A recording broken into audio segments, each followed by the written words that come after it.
Buenas noches, muchas gracias. Es un gusto para mí el que podamos compartir e intercambiar algunas ideas en algo tan importante como es un elemento fundamental para el éxito de la cirugía laparoscópica. Evidentemente, la cirugía puede ser un éxito, pero si la anestesia es un desastre, definitivamente el equipo falla y las cosas no salen bien. En las últimas décadas, con el avance tecnológico general y el desarrollo de la cirugía en general, con el advenimiento de las técnicas mínimamente invasivas, que significan un gran avance, menos trauma para el paciente, puesto que pueden realizarse cirugías que anteriormente era absolutamente indispensable hacer incisiones grandes con el aumento de morbilidad y trauma postoperatorio para el paciente.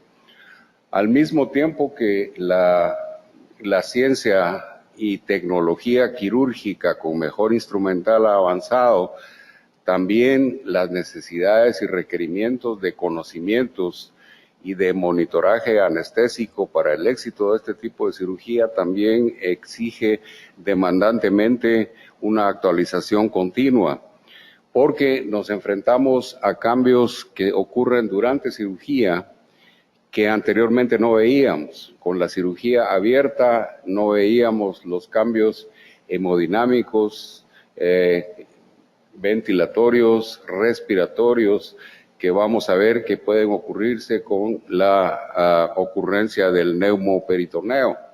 Todo esto hace pues que sea absolutamente indispensable, tanto de parte del cirujano como obviamente del anestesiólogo, tener al menos un conocimiento básico de lo que representa y significa una cirugía bajo un neumoperitoneo. El neumoperitoneo es indispensable pues para la cirugía laparoscópica. Va a consistir básicamente en insuflar la cavidad abdominal con gas. Hasta hace algunos años, todavía tuve oportunidad de verlo, en los 80s, a mitad de los 80s, se usaba aire como el elemento para producir el neumoperitoneo. Se usaban unas bombas manuales como esos infladores de mano, o bien se utilizaba un insuflador mecánico que introducía aire a la cavidad abdominal. Sin embargo, con frecuencia el neumoperitoneo no era de calidad, no era lo suficientemente bueno para poder realizar una laparoscopía adecuadamente, además de la serie de problemas que da el aire dentro de la cavidad abdominal. Hay una mayor propensión a embolias aéreas y evidentemente al insuflar e insuflar para producir mayor neumoperitoneo se aumentaban exageradamente los niveles de presión intraabdominal.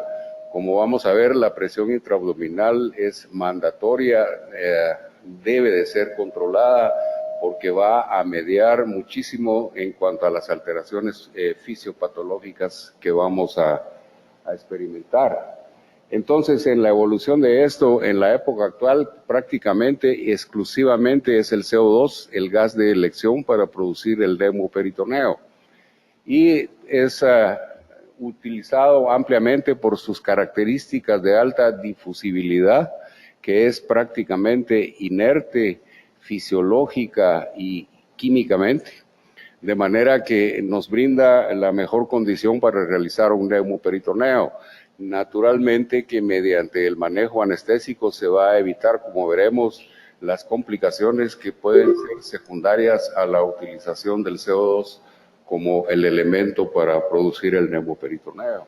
Los cambios que se producen en el neumoperitoneo, normalmente cuando nosotros iniciamos la inducción de anestesia, es normal que haya un poquito de disminución de la resistencia vascular sistémica por efecto del agente de inducción de anestesia que usamos y una ligera caída de la presión arterial con una disminución moderada del índice cardíaco. Hablamos de un paciente sin comorbilidades importantes. En cuanto a la presión arterial, se trata de mantener de una manera natural la presión arterial media estable o con ligero descenso. Media vez nosotros iniciamos el neumoperitoneo, van a ocurrir una serie de cambios muy importantes. Prácticamente dentro de la cavidad abdominal se mantiene un equilibrio y una homeostasis casi perfectamente balanceada.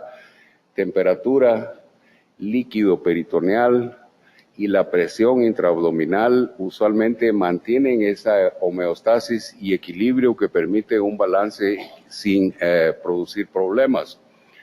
Cuando se aumenta alguno de esos componentes de la homeostasis o el equilibrio que hay, vamos a empezar a tener trastornos hemodinámicos de diferente tipo.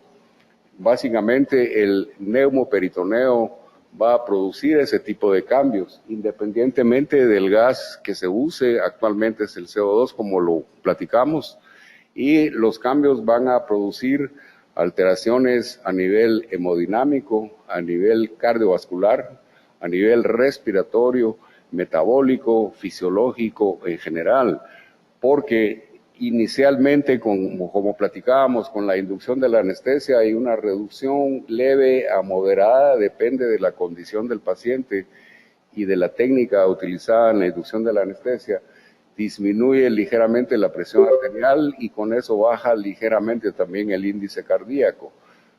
Esto es prácticamente una situación normal que ocurre durante el inicio de la anestesia.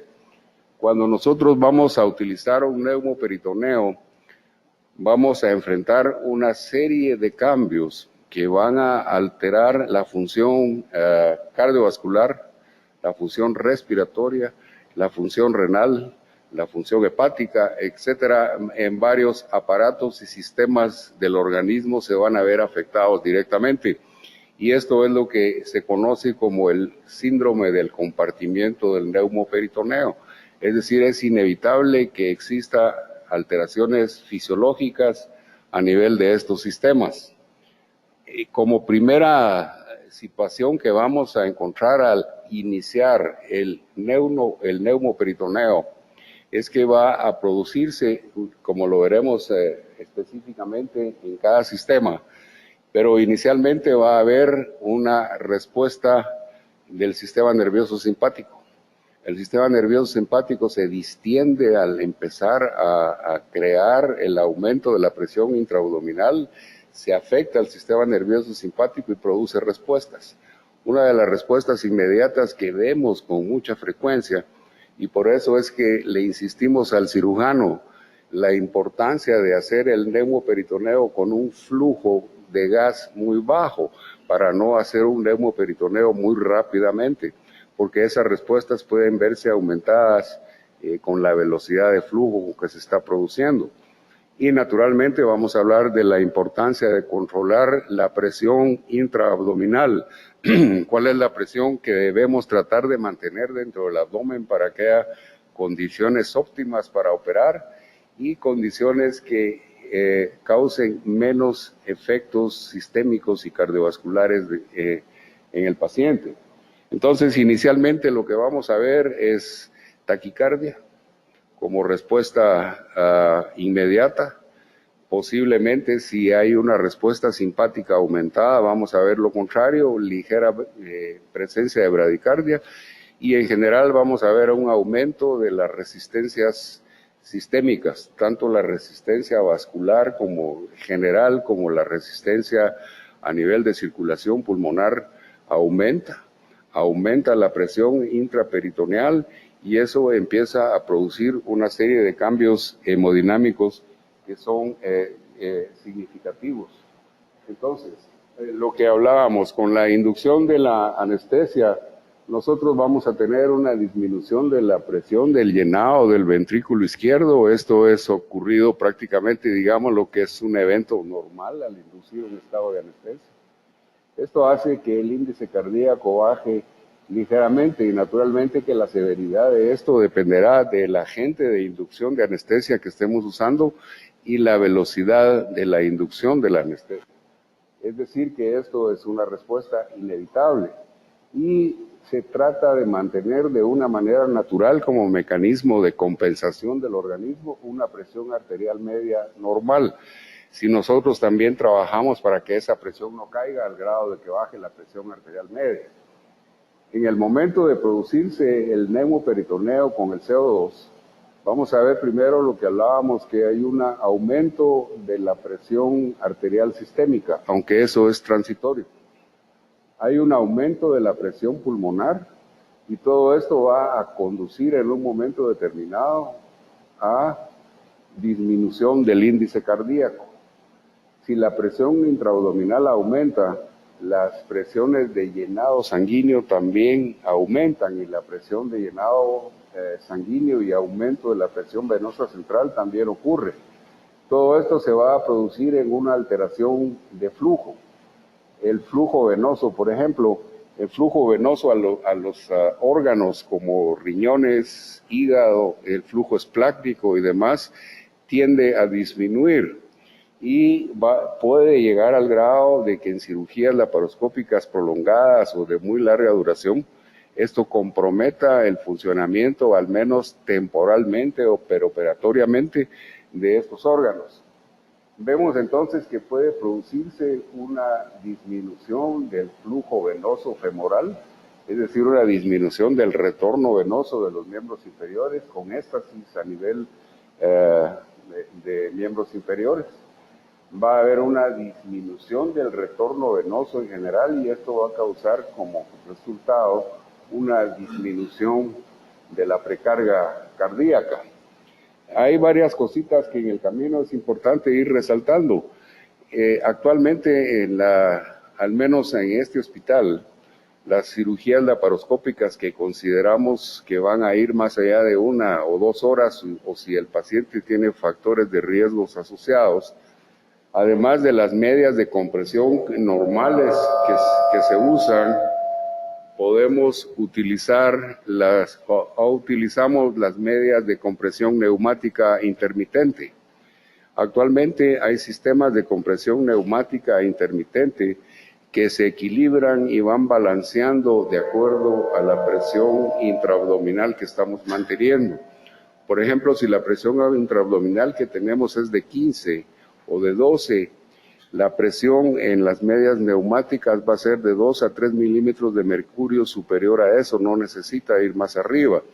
De ahí la importancia para minimizar todos estos cambios que van a ocurrir, de utilizar una presión tope, una presión en la medida de lo posible, clave para no alterar demasiado estas funciones. La presión que actualmente se acepta como la realmente ideal y aceptable es de 12 milímetros de mercurio. Presiones de arriba de 12 o de 15 ya empiezan a haber cambios hemodinámicos muy significativos. Tal vez en un paciente joven que no tiene comorbilidades importantes asociadas, no van a tener mayor relevancia. Pero en un paciente con problema cardíaco previo, con pacientes con enfermedad pulmonar crónica, pacientes ancianos o con algún otro tipo de morbilidad, sí vamos a ver alteraciones muchísimo más severas y en relación al incremento de la presión. Actualmente ya nuestros cirujanos están prácticamente acostumbrados ellos a chequear que la presión del neumoperitoneo se mantenga por debajo de 15 y a veces dice, está muy tenso y no puedo trabajar. Y ahí es donde participa la técnica anestésica que se esté usando. Y probablemente se puede bajar esa presión de inflado si uno tiene mejor relajación muscular del paciente. Si la relajación muscular es adecuada, va a haber mucho menos tensión y mayor facilidad de movimiento con los instrumentos adentro de la cavidad abdominal. Es decir, primer punto importante, la velocidad de flujo de inicio del neumoperitoneo y la presión tope o límite que vamos a mantener. Bajo ninguna circunstancia uno debe permitir presiones que lleguen a 20 milímetros de mercurio o más, porque ahí sí vamos a empezar a ver ya una absorción importante de CO2 y cambios respiratorios muchísimo más marcados que si no se manejan van a conducir a complicaciones y a problemas. De manera pues que al aumentarse la presión intraabdominal, los primeros cambios que vemos son a nivel de resistencias vasculares, aumentando la resistencia vascular, y eso va a producir cambios hemodinámicos en el paciente. A nivel de sistema respiratorio, lo que vamos a ver es, primero que nada, es el aumento de la presión intraabdominal. Al subir la presión adentro del abdomen, ¿qué va a generar como respuesta inmediata? Es la elevación del diafragma. Al elevar el diafragma, definitivamente va a tener un efecto directo en la mecánica de la función pulmonar. Si a eso le sumamos un factor muy importante en la cirugía laparoscópica para este tipo de cambios, que es la posición del paciente. La cirugía ginecológica, por ejemplo, principalmente, utiliza mucho por el área a operar la posición de Trendelenburg. Al colocar al paciente en posición de Trendelenburg o cabeza abajo, lo que vamos a tener es que todo esto se va a magnificar. Es decir, los cambios para el aumento de la presión van a ser aumentados por la posición del paciente. De manera que nosotros vamos a tener entonces, como primera situación, el aumento de la presión dentro de la cavidad abdominal. Esto eleva los diafragmas y va a tener un efecto directo en la mecánica de la función pulmonar. Vamos a ver que la complacencia pulmonar disminuye, y eso lo vemos nosotros en anestesia cuando el paciente empieza a tener el efecto de elevación del diafragma y disminución de la capacidad para la ventilación pulmonar.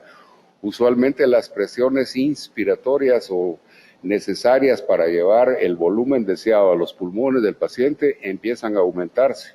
Ahí es donde uno tiene que empezar a jugar con ver si el paciente necesita más relajación y demás para poder bajar esas presiones inspiratorias y evitar un barotrauma potencial que sí puede ser significativo.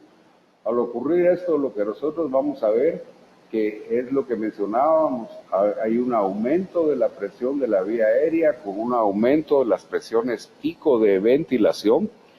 Normalmente uno debiera de pensar que si para llevar un volumen determinado de una mezcla de oxígeno y aire a los pulmones del paciente, digamos que queremos llevarle 500 mililitros de volumen tidal al paciente, la presión inspiratoria que teníamos antes de llevar a cabo el neumoperitoneo era 10 a 12 milímetros de mercurio para dar ese volumen.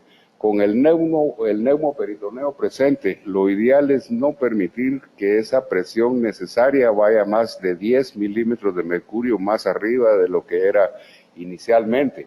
Es decir, si estamos teniendo una presión de 25 o 26, ya está subiendo a un nivel, una presión arriba de 30, nos va a generar indiscutiblemente barotrauma con problemas ya incluso a nivel alveolar. Entonces, todo esto hace que haya una disminución del volumen residual pulmonar o del volumen de la capacidad residual funcional. Todo esto hace que se creen cortocircuitos dentro del sistema de ventilación y perfusión pulmonar, puesto que mayor cantidad de la mezcla de oxígeno de aire que se está llevando va a llegar a áreas que están siendo menos perfundidas, por lo que habíamos visto del aumento de la resistencia en la perfusión a nivel tisular.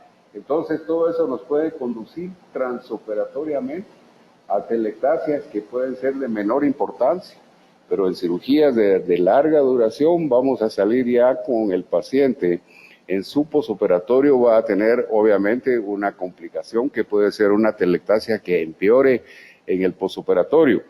Si a eso le sumamos que el paciente tiene dolor, etcétera y demás, va a respirar, a ventilar mal, y eso va a aumentar la telectasia que inició desde el periodo transoperatorio.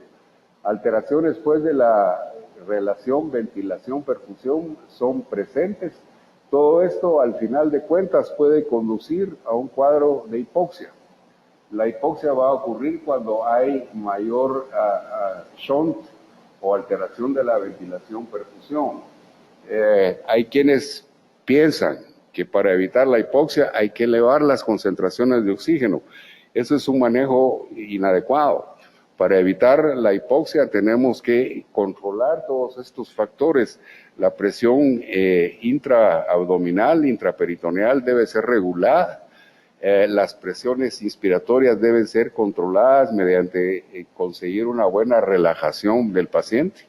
Si es necesario, quitar la posición forzada de Trendelenburg para que la ventilación sea un poquito más facilitada. Pero si nosotros seguimos adelante en esta situación, vamos a llegar en un momento en que vamos a enfrentar una situación de hipoxia persistente.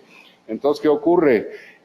La medida más fácil es, bueno, aumentémosle la concentración de oxígeno, bajémosle el aire o démosle 100% de oxígeno. Error, porque eso va a causar problemas también. Y si eso no es corregido, tenemos la alteración significativa más importante con la utilización de CO2, que es la hipercarbia. Es decir, va el paciente a empezar a acumular CO2 cada vez más y nosotros vamos a empezar a notar esta hipercarbia si tenemos un elemento que es fundamental.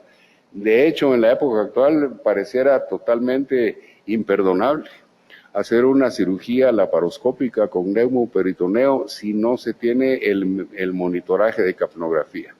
No hay justificación para no medir capnografía, o sea, el volumen de CO2 exhalado, si nosotros, la concentración, si nosotros no tenemos un elemento para poder determinar cuánto CO2 está obteniendo, reteniendo el paciente y qué nivel de hipercarbia vamos a empezar a enfrentar. Naturalmente que al final de todo esto vamos a tener una acidosis respiratoria, que obviamente si no la detectamos va a empezar a tener no solo estos cambios de ventilación, perfusión, sino los cambios hemodinámicos mencionados van a ser mucho más marcados fisiológicamente si empezamos a enfrentar un ambiente ácido-base hacia el lado acidótico. De manera que todo esto es muy importante de tenerlo en cuenta y es una función definitivamente del anestesiólogo mantener este equilibrio para que el efecto de la patología en sí de formación del neumoperitoneo no llegue a causar complicaciones. En el neumoperitoneo, ¿qué va a producir? Pues básicamente y rápidamente eso es lo que vemos a nivel cardiovascular y a nivel respiratorio.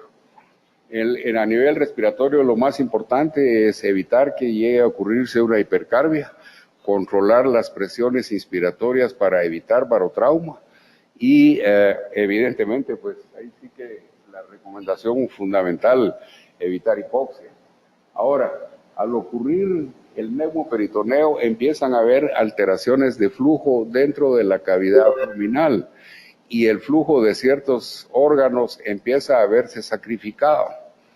Las presiones de venosas de llenado se incrementan, hay un incremento no solo de la presión venosa central, transitorio, pero sí hay un incremento de la presión venosa a nivel renal. Al ocurrir un incremento de la presión venosa a nivel renal, lo que nosotros vamos a tener es un aumento de la presión de los capilares intraglomerulares. Esto que va a ocurrir es que la perfusión de los riñones se está viendo afectada. Es frecuente ver una oliguria transitoria o incluso una diuresis marcadamente disminuida, con neumoperitoneos de muy larga duración y con presiones intrainspiratorias que disminuyan o comprometan más la perfusión renal. De hecho, en pacientes con cierto grado de insuficiencia renal, si uno pudiese medir inmediatamente, o se ha hecho, el índice de depuración de creatinina en el posoperatorio inmediato va a estar aumentado, ligeramente alterado en esos pacientes, es decir, la depuración de creatinina va a ser mejor, porque va a ser menor, porque la perfusión renal va a ser comprometida y eso altera también la función renal. Esto es muy importante de tenerlo en cuenta, manejar un adecuado control de la diuresis y el intercambio de iones en sí no se afecta, pero sí la perfusión y la función renal al final de cuentas se ve afectada. También es importante mencionar que el aumento de la presión intragástrica va a hacer que haya una mayor facilidad o propensión al reflujo gástrico pasivo y aspiración de contenido gástrico, sobre todo en los pacientes que tienen patologías asociadas como diabéticos severos, que tienen gastroparesias, o pacientes que tienen trastornos del vaciamiento gástrico o a un tipo de obstrucción en el vaciamiento gástrico, y los que han sido sometidos a ayunos prolongados, que ya en la época actual se acepta que el ayuno prolongado, no solo de sólidos, sino de líquidos, aumenta la cantidad y secreción de jugo gástrico, y el pH del jugo gástrico se hace más ácido. De manera que eso es algo importante de tener en mente. Lo digo, ¿por qué? Porque en condiciones ideales, estos pacientes debieran de estar intubados para proteger su vía aérea, e inmediatamente de que uno tiene control de la vía aérea, pasar una sonda orofaringia o nasofaringia y vaciar el contenido gástrico y dejar la sonda si hace falta o es necesario. Es recomendable incluso para facilitarle el trabajo del cirujano hacerlo, sobre todo el cirujano que trabaja en abdomen superior. El estómago distendido puede obstaculizar el campo operatorio y convertirse en un problema. Esto ha tendido a cambiar con el advenimiento de las mascarillas laringeas famosas. Se acepta ahora ya y es práctica común de que se maneje la anestesia en algunos casos de cirugía laparoscópica sin intubar al paciente con una mascarilla laringea, lo cual debiera de hacerse. Sin duda existen comorbilidades importantes. Si el paciente es obeso, con un índice de masa corporal que va de 28 a 30 para arriba, ni pensarlo, hacerlo con una máscara laringea. Si es una situación de emergencia, tampoco. De manera que esta es otra situación que debemos de tener en mente, que hay mayor facilidad si tenemos posición de Trendelenburg y aumento de la presión intraabdominal. Va a ser más fácil que pueda ocurrir una aspiración pasiva de contenido gástrico y pueda pasar inadvertida. También vamos a ver alteraciones, aunque transitorias, pero que sí pueden ser significativas en cuanto a la función hepática, sobre todo en cirugías con neumoperitoneos prolongados. Hemos tenido casos de cirugías laparoscópicas de 5, 6, 8 horas, sobre todo cirugía complicada intestinal y demás, donde el neumoperitoneo se mantiene durante ese número de horas. Ahí es recomendable pedir al cirujano, y por eso es importantísimo el trabajo en equipo, hacer pausas, quitar durante periodos breves de tiempo la posición de Trendelenburg, bajar el neumoperitoneo, disminuirlo y permitir, hasta eso permite una reperfusión tisular y va a evitar que esos cambios a nivel de estos órganos importantes puedan llegar a ser significativos.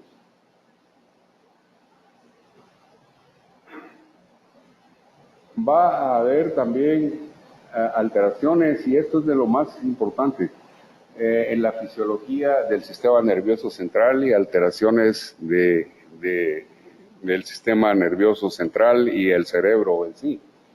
De hecho, antes de entrar un poquito en detalle de esto, es importante mencionar que una de las contraindicaciones prácticamente absolutas para no efectuar cirugía con neumoperitoneo o cirugía laparoscópica es en paciente con condición de hipertensión intracraneana, en paciente que ha tenido un trauma craneano reciente. Incluso hay quienes van más allá y dicen que el paciente que tiene un glaucoma severo no controlado tampoco debiera de ser utilizado un neumoperitoneo en ese paciente. Los efectos van a ser secundarios, pues, a la mecánica cambios que están ocurriendo. La presión intraabdominal ya vimos que va a producir una elevación del diafragma con el aumento de las resistencias pulmonares. va a haber pues las alteraciones respiratorias si esto no es corregido. La posición de Trendelenburg aumenta por gravedad, obviamente, el flujo sanguíneo que va hacia el cerebro y a órganos superiores. Y si nosotros no controlamos esta situación, vamos a llegar a un momento en que la hipoxia empeora las cosas.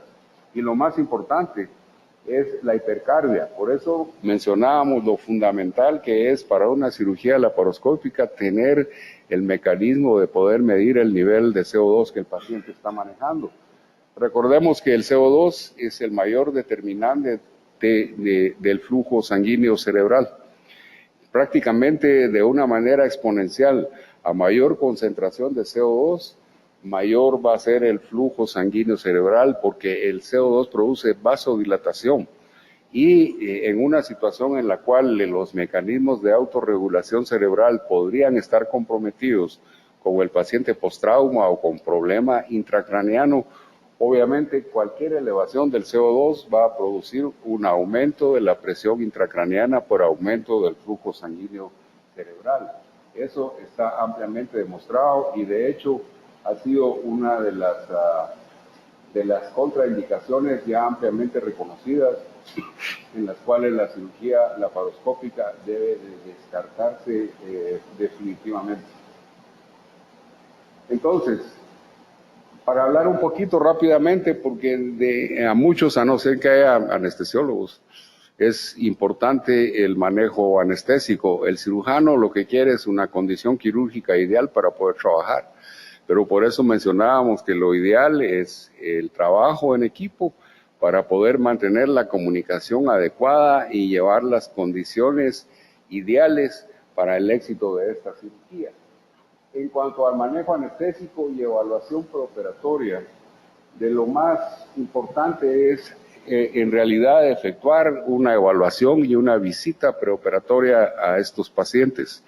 Esto nos va a permitir determinar primero el estado fisiológico del paciente para que dentro de la clasificación reconocida mundialmente de la ASA, como ASA 1, ASA 2, ASA 3, ASA 4, en qué en qué sitio de esa clasificación va a ubicarse nuestro paciente. Hay quienes dicen que en el paciente ASA 4 o ASA 3 posiblemente la cirugía laparoscópica podría estar descartada como una opción, en lo cual en lo personal y muchos autores y mucha gente no están de acuerdo por las grandes ventajas que tiene la cirugía laparoscópica versus la cirugía abierta en cierto tipo de patologías. De manera que básicamente uno debe de evaluar esa condición del paciente, determinar si tiene condiciones particulares de su función pulmonar para ver que ese paciente sea evaluado con pruebas de función pulmonar, espirometría y demás, evaluar el grado de riesgo en el cual este paciente podría entrar más fácilmente en una situación de hipoxia o hipercarbia o una acidosis respiratoria. Evaluar el índice de masa corporal del paciente es muy importante. Pacientes obesos, obviamente, la obesidad no es una condición que elimine o contradiga completamente la cirugía laparoscópica, pero debe de ser manejado con muchísimo más cuidado y más precauciones. La otra cosa que nos va a permitir es ver qué paciente tiene riesgo de aspiración, para pensar en la necesidad, aunque se considere que no es indispensable, vaciar el contenido gástrico inmediatamente que la vía aérea del paciente esté protegida. Es decir, la evaluación preanestésica es fundamental para el éxito de esto. En situaciones de emergencia, pues uno puede evaluar rápidamente el paciente y salir adelante de la emergencia teniendo ciertas consideraciones y cuidados preoperatorios básicos. La otra cuestión importante, una de las ventajas de la cirugía laparoscópica es que permite una rápida recuperación, que el paciente está incorporándose a sus actividades más rápidamente.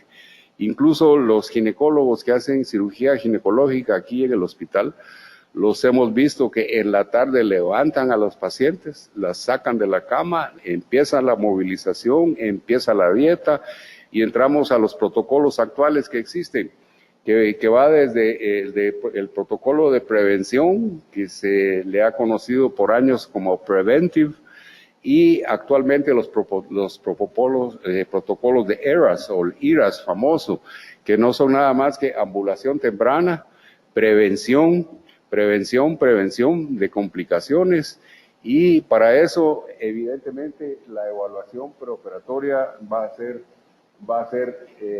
fundamental.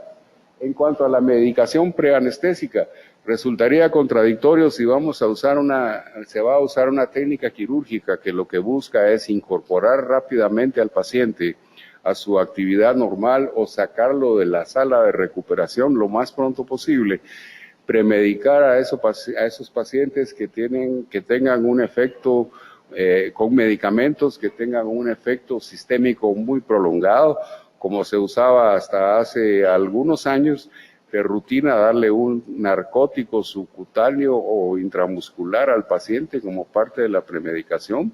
Usualmente lo que se les daba era Demerol y demás, y eso va ya haciendo que la medicación preoperatoria nos pueda prolongar la recuperación del paciente, no solo inmediata, sino posteriormente.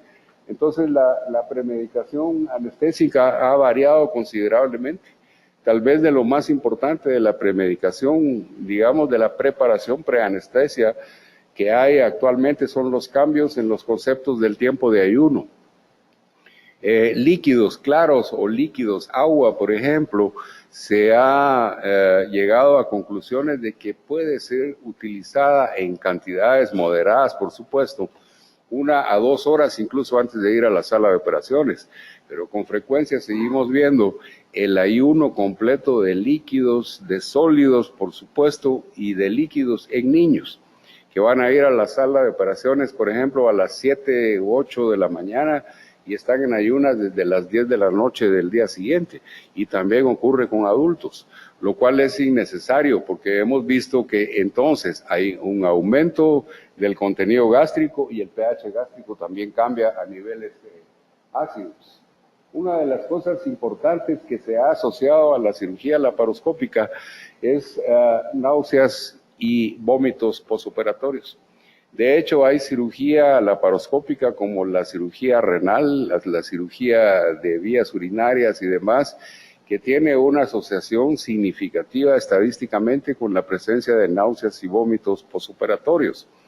Una de las explicaciones que se dan es que al producirse el neumoperitoneo, hay sustancias como las interleuquinas, que son sustancias mediadoras de la inflamación, que se empiezan a producir con el estímulo del gas y de la distensión, sobre todo del neumoperitoneo, que al final pueden producir posoperatoriamente un aumento del porcentaje de náuseas y vómitos. De ahí que en los protocolos de preoperatorios y transoperatorios se han introducido ya medidas que prácticamente son estándares, como el uso de bloqueadores H2 con el uso de antieméticos profilácticamente, y desde hace algunos años se ha demostrado y se acepta ya casi que en todas partes la utilización de un corticosteroide como la dexametasona, que no solo ha demostrado bloquear los mecanismos normales de la inflamación al producirse un insulto o una agresión quirúrgica, sino que también ha demostrado tener características o facultades antieméticas, ayudándonos a prevenir pues esta complicación posoperatoria que puede echar a perder todo el trabajo realizado, puesto que un paciente que está con náusea y vomitando en el posoperatorio va a tener un posoperatorio muy desagradable. El dolor es fundamental manejarlo, se considera, y de hecho esa es una de las ventajas indiscutibles de la cirugía laparoscópica. No hay heridas operatorias grandes, se espera de esa manera que el dolor postoperatorio sea muchísimo menor y más fácil de manejar.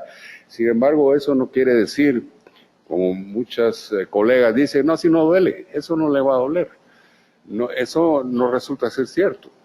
El aumento de la presión intraabdominal, la distensión de músculos, el pasar los ports a través de músculos y demás, sí va a doler. Y va a doler también por una razón muy importante, que es que el CO2 tiende a acumularse por gravedad debajo de los diafragmas. Al acumularse debajo de los diafragmas va a producir irritación de los nervios frénicos. Al irritar el frénico por distribución metamérica, va a haber un dolor reflejo hacia los hombros, anterior o posterior de los hombros, o a la parte superior del tórax anterior o posterior, que puede ser muy incómodo, que usualmente se autolimita y en unas horas pasa, pero si nosotros no consideramos complementar de alguna manera la analgesia del paciente, esto también puede ser algo muy desagradable para el paciente. De manera que el manejo del dolor, no digamos en cirugía abierta, que no es el tema, pero en cirugía laparoscópica es un factor que debe ser considerado siempre. Y de hecho, la mejor manera de manejarlo es prevenirlo. Y su servidor usa desde hace tiempo de rutina prácticamente el protocolo de preventive, de prevención, que incluye durante la inducción de la anestesia, si no hay contraindicación, administrar un analgésico antiinflamatorio no esteroideo al paciente por vía endovenosa, estabilizar la inducción de la anestesia, proceder a administrarle un corticosteroide, en este caso preferimos usar dexametasona, de 4 a 8 miligramos para un paciente adulto promedio, y al final ya del procedimiento reforzar la analgesia. Y naturalmente que durante el periodo transoperatorio hay que mantener un manejo adecuado del dolor para que no haya el fenómeno de sensibilización que es ocurrente cuando el dolor transoperatoriamente no es bien manejado. Hay un fenómeno de sensibilización central que puede conducir a aumento del dolor postoperatorio e incluso cronificación del dolor, lo cual sí se vuelve un problema. De ahí, avanzando en complicaciones, mencioné acá traumatismos. Al referirme a traumatismos, me refiero a traumas que pueden ser responsabilidad del anestesiólogo. ¿Qué traumas pueden ser estos? Posición del paciente. No vigilar que no haya hiperextensión de miembros superiores, que no haya un ayudante demasiado entusiasta que esté ejerciendo una presión sostenida sobre cualquiera de los miembros superiores. Recordemos que arriba de miembros superiores, el punto más fácil de afectar es el nervio que es más accesible y que puede afectarse directamente por presión, el nervio cubital. Si uno coloca los brazos del paciente al lado del cuerpo y esos brazos quedan en pronación o en supinación y no en posición neutra, o hay un mecanismo de presión continua durante X cantidad de tiempo, máximo si es un tiempo prolongado, vamos a tener un paciente que va a despertar con una apraxia de miembro superior, aunque sea transitoria, pero va a despertar con un problema neuropático en alguno de sus miembros superiores. En miembros inferiores es muy importante. A veces se discute de quién es la responsabilidad. Hay ginecólogos que dicen, no, yo coloco a mi paciente y a mí me gusta hacerlo. Yo en lo personal estoy vigilante siempre y a mí me gusta ser quien coloca al paciente. Uno debe colocar, sobre todo cuando la paciente o el paciente se va a colocar en litotomía, debe de buscarse que quede primero alineada la parte femoral, la parte tibial y a nivel del tobillo. Que no haya rotación externa ni rotación interna, que no haya hiperextensión que pueda afectar el nervio ciático. Si los tobillos quedan interna o en rotación externa, puede haber una afección al nervio peroneo lateral o peroneo externo o al nervio tibial anterior. De manera que esas son cosas que yo quise mencionar como posibilidad de traumatismos, que los traumatismos en este caso sí son causados por nosotros, por el equipo médico quirúrgico. Y naturalmente no podemos dejar a un lado la técnica quirúrgica en sí y lo adecuado del instrumental quirúrgico que se esté usando. De manera que dependerá de la técnica del cirujano, de su habilidad y del equipo instrumental que use, evitar perforaciones de vísceras huecas, perforación de vísceras sólida, perforación del retroperitoneo y producir un retroneuroperitoneo en cirugía abdominal alta, en cirugía correctiva de hernias diafragmáticas y demás. No es frecuente, afortunadamente, pero puede ocurrir que se produzca una lesión al diafragma y que inadvertidamente el gas empiece a subir y llegue a la pleura y va a producir una de las complicaciones posteriores que vamos a ver. De manera que en traumatismos es el factor humano el que tiene que ver, asociado obviamente a la calidad del equipo instrumental que se utilice. Una de las complicaciones que afortunadamente la estadística demuestra que es del 0.002 al 0.016%, es la embolia gaseosa con CO2. La embolia gaseosa con CO2 es un evento que puede ser catastrófico por una razón muy simple. No estamos preparados de rutina para un paciente o una paciente que va a ser intervenida, digamos, de una cirugía histerectomía laparoscópica o una colecistectomía. No a todos a esos pacientes les ponemos un catéter central especial que vaya bien colocado a nivel de la aurícula derecha. De hecho, no se pone. En pacientes con riesgos mayores, el monitoraje, cuando hablemos de monitoraje, hablaremos de requisitos básicos y de acuerdo al paciente, qué otros requisitos debiéramos de tener. Pero usualmente no se pone. ¿Por qué? Porque la incidencia es bajísima y el cuidado que el cirujano tiene de evitar puncionar inadvertidamente una arteria o una vena e insuflar a través de eso. Y lo peor, dejar senos venosos abiertos que permitan que haya un embolismo de gas continuo. Recordemos que la embolia gaseosa va a producirse cuando el volumen de gas que llegó a la aurícula derecha llega a cierto nivel, en el cual ya bloquea la circulación pulmonar.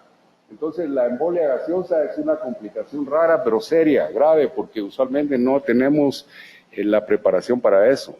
Es muy raro que uno en condiciones excepcionales tenga un catéter central. Y los catéteres centrales ideales para esto tienen que estar seguros que están en la aurícula derecha y son catéteres especiales que tienen distribución de agujeros diferentes para poder aspirar el gas o el aire que entró. Afortunadamente es una complicación muy rara. Yo en mi vida profesional, que ya llevo varios años en esto, una sola vez la hemos visto, en una cirugía laparoscópica. En una sola vez he visto una embolia gaseosa que afortunadamente fue detectada a tiempo y con las maniobras tradicionales, abortar el neumoperitoneo, colocar al paciente en determinada posición, hacer compresión torácica y demás, pues logramos salir adelante. Ese es pues un evento catastrófico que afortunadamente es sumamente raro y se va a manifestar primero que nada lo que nosotros vamos a tener. Para eso es importante el monitoraje con capnografía. Lo primero que vamos a tener, aún antes de que existan cambios hemodinámicos, vamos a tener una alteración de la lectura numérica del CO2 y de la curva de capnografía, que inicialmente va a presentar una elevación abrupta de la curva de capnografía porque se está lavando el CO2 que está circulando, pero casi inmediatamente y muy rápidamente, después de 2, 3, 4 ventilaciones, eso cambia y la curva de capnografía se vuelve completamente al revés. ¿Por qué? Porque no se está eliminando CO2, no hay intercambio. Hemodinámicamente el paciente va a tener taquicardia severa, y rápidamente progresa a hipotensión porque hay una disminución marcada del gasto cardíaco. El paciente entra en problema de hipoxia y lo más importante, presenta hipercarbia y todo tipo de arritmias que nos pueden conducir a un colapso circulatorio. El enfisema subcutáneo es una, digámoslo, complicación. Más que una complicación, es un evento que puede ocurrir con mucha frecuencia. Y usualmente lo vemos cuando en alguno de los puertos de entrada se insufló gas y el gas de una manera natural busca los tejidos más laxos y va distribuyéndose ahí. Entonces podemos ver enfisema subcutáneo en el tórax, en el cuello, en la cara, en miembros inferiores, incluso llegando a la ingle y hasta los genitales. Muchos pacientes que tienen hernias que no se han visto y que no son sintomáticas, el CO2 se escapa por la hernia y cuando uno despierta al paciente, si es hombre, vamos a ver una bolsa escrotal de este tamaño y está llena de gas, de CO2. Afortunadamente, las consecuencias no son serias y eso disminuye rápidamente por la rápida difusibilidad que tiene el CO2. Es decir, el enfisema subcutáneo no es infrecuente, pero debe alertarnos si no lo detectamos transoperatoriamente que algo está pasando, porque si llega a ser de tal categoría, puede hacer que aumenten los niveles de CO2 y entonces enfrentemos una hipercarbia si no detenemos o no controlamos la fuente por la cual está produciéndose el enfisema subcutáneo. Otra de las complicaciones que podemos tener transoperatoriamente es el neumotórax. El neumotórax puede ser producido ya sea por razones propias del paciente que tiene un defecto congénito en sus diafragmas, que tiene una comunicación de su cavidad abdominal hacia el tórax y entonces el gas empieza a pasar lentamente o rápidamente. Y usualmente lentamente, y si la posición es de Trendelenburg, va a difundir más rápidamente hasta que cause un colapso pulmonar y un neumotórax. Esto lo detecta uno de una manera similar: taquicardia severa de pronto o bradicardia, hipoxia del paciente, disminución de los ruidos cardíacos, y si eso le asociamos enfisema subcutáneo, obviamente estamos enfrentando un neumotórax que debe de ser corregido inmediatamente, sobre todo si está afectando la presión inspiratoria, que obviamente va a ir para arriba, y también va a afectar la oxigenación y el intercambio de oxígeno. Todo se vuelve un círculo y llegamos a las consecuencias de la hipercarbia. El colapso cardiovascular atribuible exclusivamente a cirugía laparoscópica, las estadísticas demuestran que es extraordinariamente raro, afortunadamente. Pero aún con colapsos cardiovasculares reportados por diferentes razones, el índice de mortalidad es muy pequeño, porque usualmente puede ser controlado rápidamente si lo detectamos rápidamente y la razón o la fuente del colapso es corregida inmediatamente. Si esto lo vemos con frecuencia, créanme que con muchísima frecuencia enfrentamos como anestesiólogos ver que cuando se está empezando a hacer el neumoperitoneo o se lleva unos minutos de hecho, la frecuencia cardíaca asumamos que se ha mantenido 80, 85 latidos por minuto y de pronto súbitamente vemos que la frecuencia cardíaca baja a 40 y empieza a ir más abajo. Ahí lo que está ocurriendo, si es durante el inicio, lo más probable es que es una reacción del sistema nervioso simpático, una reacción vagal que se produce por la distensión del peritoneo. De hecho, se ha dicho cuál es el signo de catástrofe más importante que debe ser tomado en cuenta en cirugía laparoscópica: bradicardia. Si uno enfrenta bradicardia, no esperar para ver si va a subir o no va a subir, inmediatamente controlar la bradicardia. Había un colega ya retirado que decía todo el tiempo: yo lo que hago es que saco mi santa atropina y se la pongo en la frente al paciente. Y ahí usualmente empiezo a resolver el problema. Es decir, no esperar e ir adelante es fundamental. El colapso, afortunadamente, pues es un evento raro. Las arritmias. La arritmia más frecuentemente vista es la bradicardia, y ya vimos que se asocia usualmente a una respuesta simpática, pero que debe de ser corregida, porque hay bradicardias que sí pueden desencadenar un colapso circulatorio si no son corregidas a tiempo. Hay también algún otro tipo de arritmias, pero que las taquiarritmias extrasistolia, taquicardia supraventricular, ventricular y demás, que son asociadas más bien a la hipercarbia. Si uno tiene un medio acidótico, la facilidad de sensibilización del miocardio y el desarrollo de arritmias es muchísimo más fácil. Por último, algo muy importante, no solo en la cirugía laparoscópica, pero en toda cirugía en general, el control de la temperatura del paciente. El gas CO2, cuando es depositado en la cavidad abdominal, se enfría rápidamente. Y al enfriarse tiende a bajar la temperatura del paciente. Si tenemos un medio ambiente frío en la sala de operaciones, con aire acondicionado, soluciones frías y no estamos utilizando ninguna medida de prevención para control de temperatura, en cirugías prolongadas vamos a tener problemas, porque obviamente los cambios de temperatura van a enlentecer el metabolismo, sensibilizar el miocardio también a mayor incidencia de arritmias, y el metabolismo de los anestésicos es mucho más lento cuando hay hipotermia. De manera que eso es algo muy importante. Y por último, para finalizar, ¿cómo terminamos el neumoperitoneo o qué hacer? Terminó la cirugía, todo salió re bien, el cirujano dice, muchas gracias, nos vemos, me voy. ¿Pero qué hacer? Lo ideal, en la medida de lo posible, es disminuir, sacar el gas, no precipitadamente, ni abruptamente, ni lentamente, o quitar el neumoperitoneo de golpe. Bueno, desinflé al paciente, no saqué el gas, pero lo dejé pasar de golpe, el resto del gas que había ahí pasó a la circulación. ¿Qué va a ocurrir? El paciente prácticamente va a tener una embolia, entre comillas, digámoslo así, metabólica, de metabolitos ácidos que han estado acumulados en los órganos que han tenido la disminución de su flujo sanguíneo. Eso lo vamos a ver reflejado nosotros en el capnógrafo. Cuando se terminó la cirugía y no hemos manejado ese aspecto, invariablemente el CO2 de los pacientes se va para arriba. Y hay pacientes cuyos despertares se hacen muy prolongados. Se pasa el anestesiólogo media hora dentro del quirófano y el paciente no despierta. Y eso va asociado muy frecuentemente a los niveles de CO2 que han alterado de manera importante el metabolismo en general.